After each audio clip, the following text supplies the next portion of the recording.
Education philosophy of John dewy. John dewy की life पे अगर देखें तो वो मॉडर्न टाइम के थिंकर थे, प्रैग्मेटिस्ट इनको कहा जाता है क्योंकि उन्होंने प्रैग्मेटिज्म फिलॉसफी दी है। और उनको 20 अक्टूबर 1859 यूएसए में पैदा हुए। उनका ज्यादातर जो इन्फ्लुएंस रहा या बहुत ज्यादा फोकस उन्होंने प्रैक्टिस पे रखा है कि एजुकेशन सिर्फ education for the sake of knowledge नहीं होनी चाहिए, बल्कि उसको प्रैक्टिकली आप अप्लाई कर सकें और प्रैक्टिस के साथ ही जो आपको नॉलेज मिलती है that is education. Department of philosophy और पेडागोजी, यूनिवर्सिटी ऑफ शिकागो में ये उनके चेयरमैन रहे। इन्होंने फर्स्ट मेजर जो एजुकेशनल लेबोरेटरी स्कूल का कॉन्सेप्ट दिया और 1896 में उसको इस्टेब्लिश किया। और उन्होंने डिफरेंट कंट्रीज विजिट की जिसमें India, China, Turkey, Russia, Japan आ जाता है। कुछ बुक्स उन्होंने लिखी हैं, कुछ काम जो उन्होंने प्रोलिफिक जो राइटर थे, pedagogy creed, my pedagogic creed, school and society, the school and child, how we think, interest and efforts in education, schools of tomorrow, democracy and education पे काम किया। फिलोसफी ऑफ जॉन ड्यूई अगर देखें तो उनके मुताबिक there is no internal values, truth is that which works. अगर कोई चीज काम करती है, अगर कोई नॉलेज आपकी प्रैक्टिकल एबिलिटी रखती है, प्रैक्टिकलिटी रखती है, तो वो ट्रू नॉलेज है। और ट्रुथ वही है जो आप प्रैक्टिस कर सकते हैं, जो काम आ सके। एक्सपीरियंस बहुत ज्यादा कोर फिलोसफी का काम है इनका। ये कहते हैं कि कोई भी चीज अगर आप हासिल कर रहे हैं उसके पीछे कोई ना कोई एक्सपीरियंसेस होंगे।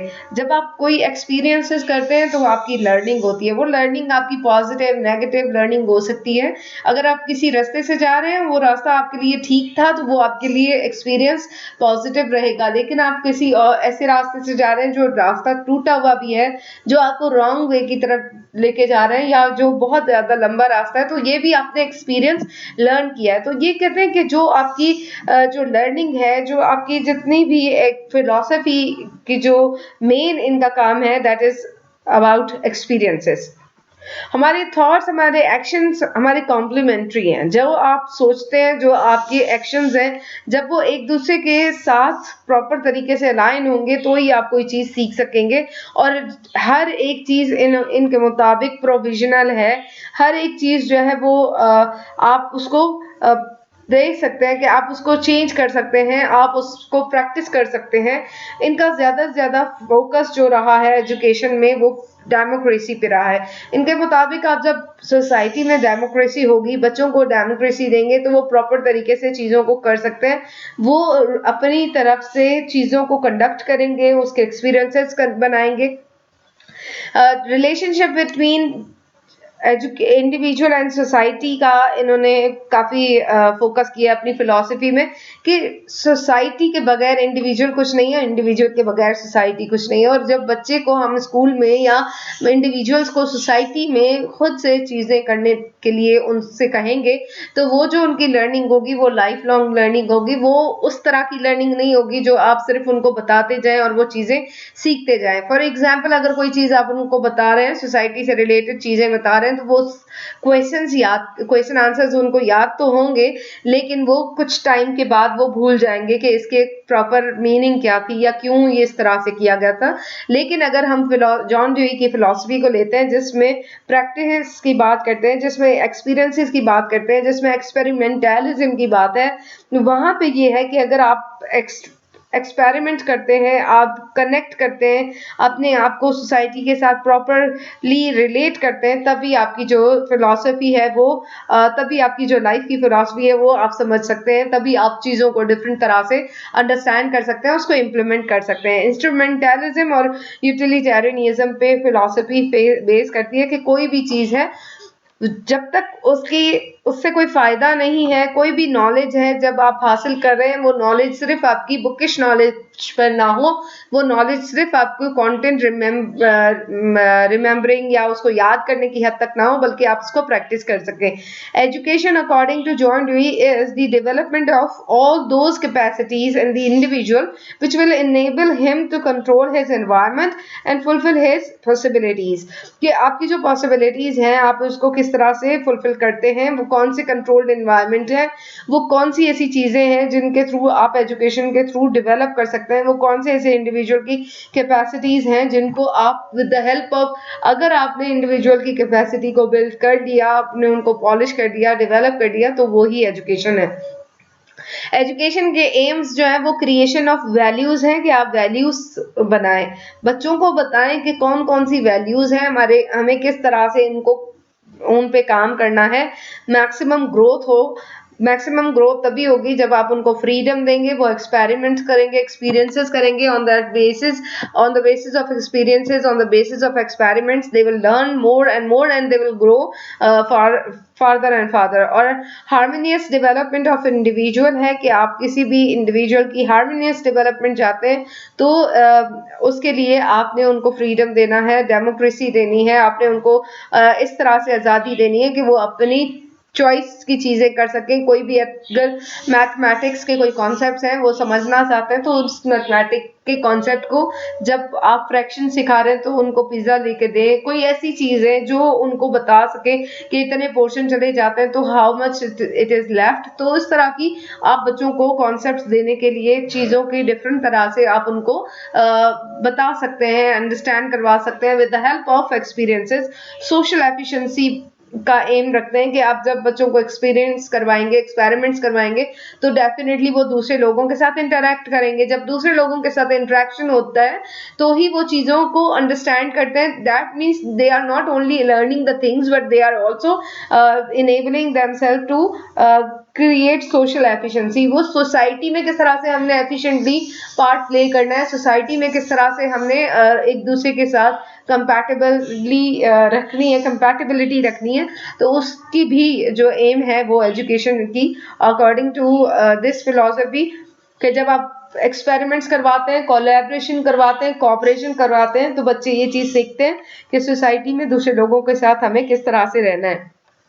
रिच प्रेजेंट लाइफ, के आपकी प्रेजेंट लाइफ जो है वो बहुत अच्छी होनी चाहिए। आप प्रेजेंट लाइफ को प्रॉपर तरीके से फुल एंजॉय करते हुए उसको स्पेंड करें। फंक्शंस ऑफ एजुकेशन अगर देखें तो it's a process of growth, it's a process, it is a life, it is not the preparation of life. और ये इनके मुताबिक एजुकेशन खुद लाइफ है, ये प्रोसेस भी है आपकी ग्रोथ का, लेकिन ये आपकी लाइफ के प्रोसेस के साथ ये एजुकेशन ही लाइफ है। Without education there is no life. What is education? Education वो है जो आपको आपकी जो हिडन पोटेंशियलिटीज हैं उनको आप जाहिर कर सके, उन आप में जितनी क्वालिटीज हैं वो जाहिर हों, आप में जितनी सलाहियतें हैं वो ज़ाहिरी तौर पर आप उन पे इम्प्लीमेंट करें, आप उनके थ्रू अपना काम कर सकें। फॉर एग्जांपल कोई अगर पेंटर है तो अगर उसकी पेंटिंग से उसको इस तरह की एजुकेशन दी जा सके कि वो अपनी थॉट्स को पेंटिंग के थ्रू एक्सप्रेस कर सकते हैं, तो वो ही एजुकेशन है। Education leads towards social efficiency, जैसे पहले भी बताया कि एजुकेशन लोगों के साथ इंटरेक्शन के लिए, सोसाइटी के साथ आपकी इंटरेक्शन होती है, तो एजुकेशन हमें सिखाती है कि कौन से कहाँ हमें किस तरह से बिहेव करना है, कौन सी जगह पे हमें किस तरह से बिहेव करना है, कौन से एरियाज में हमें किस तरह से डील करना है, लोगों को किस तरह से मैनरेबल वे में हमें चीज़ें समझानी है, चीज़ें समझनी है। एक्सपीरियंस बहुत बेस करता है इस फिलॉसफी का कि अगर आप कोई भी चीज़ सीखना चाह रहे हैं तो that will only come with the experiences. And curriculum according to John Dewey is the principle of flexibility, utility, child's activity, integration के साथ। जैसे अगर आप फ्लेक्सिबिलिटी का एलिमेंट नहीं रखते करिकुलम में, तो ये होता है कि जो आपकी यूनिट्स हैं आप सिर्फ यूनिट कवर करने पे लग जाते हैं, प्रॉपर तरीके से बच्चों को कॉन्सेप्ट्स कवर नहीं कर पाते। लेकिन अगर आप उसमें फ्लेक्सिबिलिटी रखें तो फिर बच्चे जितना ज़्यादा उसको फ्लेक्सिबिलिटी के साथ चीज़ों को बहुत ज़्यादा, जो आपकी 10 यूनिट अगर आप किसी कंटेंट में रख रहे हैं, किसी बुक में रख रहे हैं, तो उस 10 से और जब एक्सपेरिमेंट्स करेंगे तो और ज़्यादा चीज़ें सीख सकते हैं।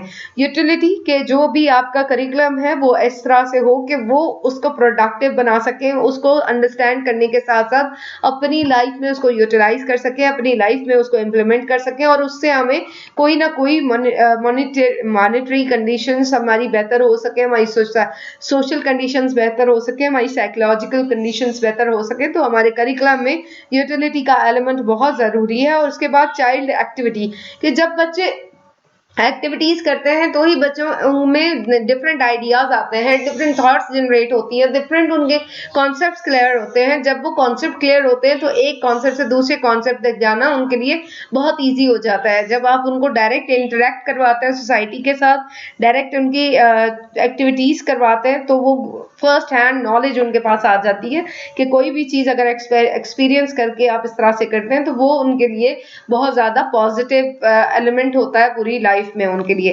फिर प्रिंसिपल ऑफ इंटीग्रेशन है। इंटीग्रेशन में ये कि आप किस तरह से चीज़ों को एक दूसरे के साथ कनेक्ट करते हैं। मेथड जो टीचिंग मेथड यूज़ किया जाता है इस फिलॉसफी में, वो प्रोजेक्ट मेथड है, प्रॉब्लम सॉल्विंग मेथड है, एक्सपेरिमेंटल मेथड है, डायरेक्ट एक्सपीरियंस है और एक्टिविटी मेथड है। Discipline is not the end free discipline teachers must not be discipline conscious. कि अगर कोई बच्चा सोशल साइंसेज में है तो वो कभी भी ऐसा नहीं होगा कि वो नेचुरल साइंसेज के कोई कॉन्सेप्ट नहीं अंडरस्टैंड कर सकता या वहाँ नहीं सीख सकता, बल्कि ये डिसिप्लिन फ्री इन्वायरमेंट है कि कोई भी सोसाइटी से रिलेटेड कोई चीज़ें सीखने चाह रहे हैं, कोई नेचुरल साइंसेज के रिलेटेड कोई चीज़ें सीखने चाह रहे हैं, तो उनमें ये फ्रीडम हो कि वो आप उनको प्रॉपर तरीके से इतनी ज़्यादा डिसिप्लिन लेस या डिसिप्लिन बियॉन्ड द डिसिप्लिन उनको चीज़ें फ्रीडम के साथ फ्रीली वो कंडक्ट कर सके।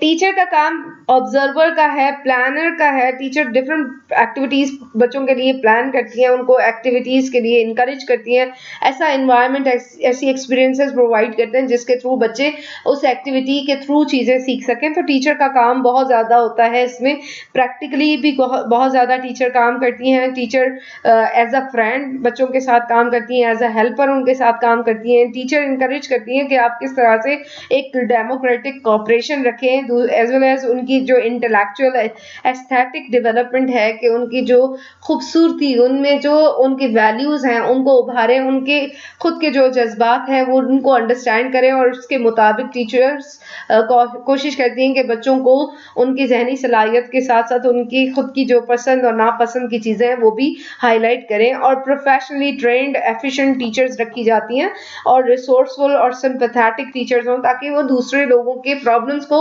अंडरस्टैंड कर सके। जब टीचर सिंपैथेटिक होंगी तो बच्चों के अगर कोई हर्डल आ रहा है, कोई हार्डशिप फील कर रहे हैं, तो बच्चों को वो प्रॉपर तरीके से गाइड कर सकेंगी। जब वो गाइड कर पाएंगी तभी वो बच्चे प्रोडक्टिवली काम कर पाएंगे। उसके बाद जो स्कूल है वो एक्सटेंशन ऑफ होम है, मिनिएचर सोसाइटी है। School as a specialised institution है कि वो स्कूल एक ऐसा एनवायरनमेंट हो जिसमें आपकी मिनी सोसाइटी आ जाए। सोसाइटी में डिफरेंट आपके कॉन्सेप्ट्स हैं, बाइंग सेलिंग का कॉन्सेप्ट है, सोसाइटी में आपकी टीचिंग का कॉन्सेप्ट है, आपका जो डिफरेंट ऑक्यूपेशंस हैं, आपके वोकेशनल कोर्सेज हैं, डिफरेंट आपके प्रोफेशंस हैं, आप उनके कोर्सेज स्कूल में लेकर आ सकते हैं। बच्चों को फ्री हैंड दें कि बच्चे हर एक चीज़ में इन्वॉल्व हों और उसके बाद बच्चे डिसाइड करें उन्होंने क्या बनना है। उन्होंने पॉलिटिशियन बनना है, उन्होंने डाइटिशियन बनना है, कुक बनना है, उन्होंने कोई आर्मी में जाना है, कोई आप उनको इस तरह की इन्वायरमेंट प्रोवाइड करें। तो स्कूल एक एक्सटेंशन है स्कूल घर का। घर में जिस तरह से आपको फ्री हैंड दिया जाता है कि आप उठते बैठते जिस तरह से हैं, उसी तरीके से आपको स्कूल में भी ऐसा एनवायरनमेंट दिया जा सके। जो कंट्रीब्यूशन है इस फिलॉसफी का, इसने प्रोग्रेसिव आउटलुक दिया है एजुकेशन को और इस फिलॉसफी के मुताबिक living and doing itself is education. कि कोई एक चीज़ आप खुद कर रहे हैं और उसी अपने जीने के लिए जो चीज़ें खुद से आप अंजाम दे रहे हैं वो एजुकेशन है। और preparation for life through life experiences, social efficacy and child centred education है, कोर करिकुलम है, इंटीग्रेटेड करिकुलम है, एक्टिविटी बेस्ड करिकुलम है, डेमोक्रेसी है एजुकेशन सिस्टम में, एक्सपेरिमेंटल स्कूल्स दिए जाते हैं। जो क्रिटिसिज्म इस फिलॉसफी को आता है ये आता है कि स्पिरिचुअल वैल्यूज इसमें रखे जाते हैं। कोई क्लियर एम ऑफ एजुकेशन नहीं है। कभी बच्चा जो है वो सोसाइटी के किसी एक एलिमेंट को लेके चलते हैं, वो समझते हैं कि मैं बड़े होके जो है वो पॉलिटिशियन बनूंगा, तो वो पॉलिसीज पढ़ रहे हैं, वो डिफरेंट तरह की चीज़ों को अंडरस्टैंड करें, लेटर ऑन उनको समझ आइए कि नहीं this is not my cup of T, तो वो फिर कुछ और करने स्टार्ट करते हैं। तो क्रिटिसिज्म ये आता है कि कोई पर्टिकुलर एम ऑफ एजुकेशन नहीं है और इसमें बहुत ज़्यादा जो एम्फेसिस दिया किया गया वो यूटिलिटी पे, प्रैक्टिस पे और प्रैक्टिकलिज्म पे किया गया है। और इसका बहुत ज़्यादा जो एम्फसाइज़ है वो प्रैक्टिकल एक्सपेरिमेंटल मेथड पे दिया गया है। प्रोजेक्ट मेथड बहुत कॉस्टली होता है, हर एक सिस्टम ऑफ एजुकेशन के लिए, हर एक स्कूल के लिए सूटेबल नहीं होता कि हर वक्त उनको प्रोजेक्ट मेथड के थ्रू पढ़ाया जाए। और बहुत ज़्यादा टीचर्स पे रिस्पॉन्सिबिलिटी आ जाती है कि टीचर्स बच्चों के लिए एक्टिविटीज डिज़ाइन करते रहते हैं ताकि वो बच्चे इन्वॉल्व रहें। टीचर्स आफ्टर दी स्कूल भी बच्चों को प्रॉपर तरीके से गाइड करने के लिए, बच्चों को एक्टिविटीज में इन्वॉल्व करने के लिए डिफरेंट तरह की जो उनके लिए कॉन्सेप्ट्स डिजाइन कर रही होती हैं, एक्टिविटीज डिजाइन कर रही होती है, तो उनका टाइम बहुत ज्यादा लग जाता है वो उस पूरी डिजाइनिंग में।